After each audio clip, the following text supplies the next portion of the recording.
Trying to get control of your finances in 2025? The 50-30-20 rule is one of the most popular budgeting methods out there, but does it still work in today's economy with rising costs, rent spikes, and inflation?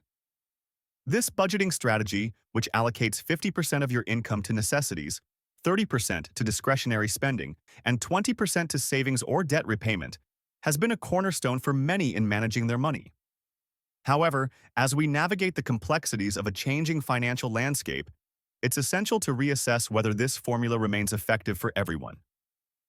Let's break it down and see if it still holds up, or if it needs a 2025 update to better align with current economic realities, such as shifting spending patterns and increased living expenses that challenge traditional budgeting approaches. Before we dive in, hit like and subscribe for more smart money tips every week. What is the 50-30-20 rule? The 50-30-20 rule is a simple budgeting formula that breaks down your take-home income like this. 50% goes to needs. This portion of your budget should primarily cover essential expenses such as rent, which secures your living space, groceries to ensure you have nutritious food to sustain your health, utilities to maintain a comfortable environment, and transportation costs that are vital for commuting to work or running daily errands. It's important to prioritize these necessities first to maintain a stable and secure lifestyle. 30% goes to wants. This segment allows for some flexibility in your budget, as it covers discretionary spending like eating out at your favorite restaurants, indulging in streaming subscriptions to enjoy movies and series, and engaging in hobbies that bring you joy and relaxation. Allocating funds for these non-essential items can enhance your overall well-being and happiness. 20% goes to savings or debt payments. In this crucial part of your budget, focus on building an emergency fund to provide a financial cushion for unexpected costs, investing in opportunities that can yield future returns, and paying down any loans to reduce financial burdens. By carefully managing this portion, you can secure your financial future and work towards achieving your long-term financial goals. For example, if your after-tax monthly income is $4,000, you would allocate $2,000 to needs, which would typically cover essential expenses such as housing, utilities, groceries, and healthcare. Additionally, you would set aside $1,200 for wants, allowing for discretionary spending on activities like dining out, entertainment, or travel, which enhance your lifestyle but are not strictly necessary.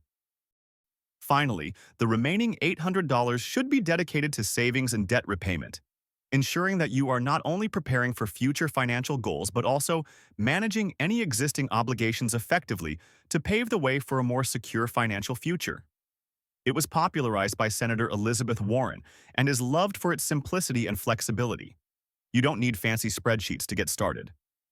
This approach allows individuals to easily track their finances without feeling overwhelmed by complicated formulas or unnecessary technical jargon.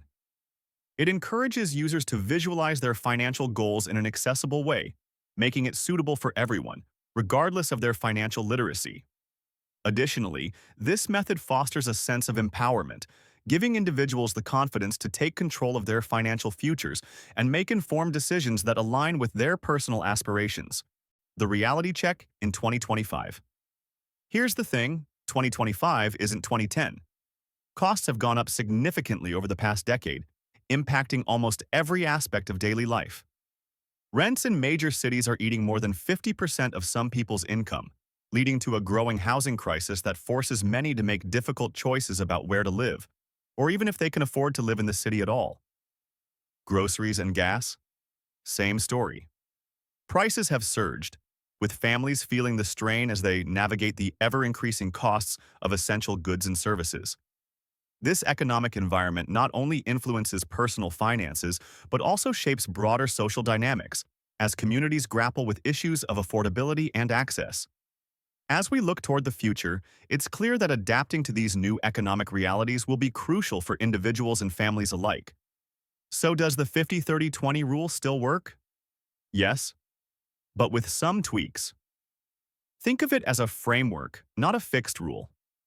This budgeting principle suggests allocating 50% of your income to necessities, such as housing and food, 30% to discretionary spending on things like entertainment and dining out, and the remaining 20% to savings and debt repayment. However, in today's ever-evolving financial landscape, these percentages may need adjustment based on individual circumstances, such as rising living costs, unique financial goals, or personal values. Therefore, taking a flexible approach and regularly reassessing your financial priorities can help ensure that this rule remains relevant and effective for your specific situation. How to make it work for you. If 50% of the needs isn't cutting it, try adjusting the split based on your real-world situation. Here are a few 2025 friendly ideas. 60-20-20. If your needs are higher, cut back slightly on wants to maintain a balanced budget that ensures you can meet your essential expenses. This approach promotes financial stability without sacrificing too much enjoyment in life. 70-10-20. Live lean now to build your emergency savings faster, emphasizing the importance of having a safety net in place. By minimizing discretionary spending, you can prioritize savings, allowing you to handle unexpected expenses with confidence and ease. 50-25-25. Want to prioritize paying off debt? Shift accordingly by allocating a larger portion of your income towards reducing your liabilities, ensuring you can break free from financial burdens more quickly.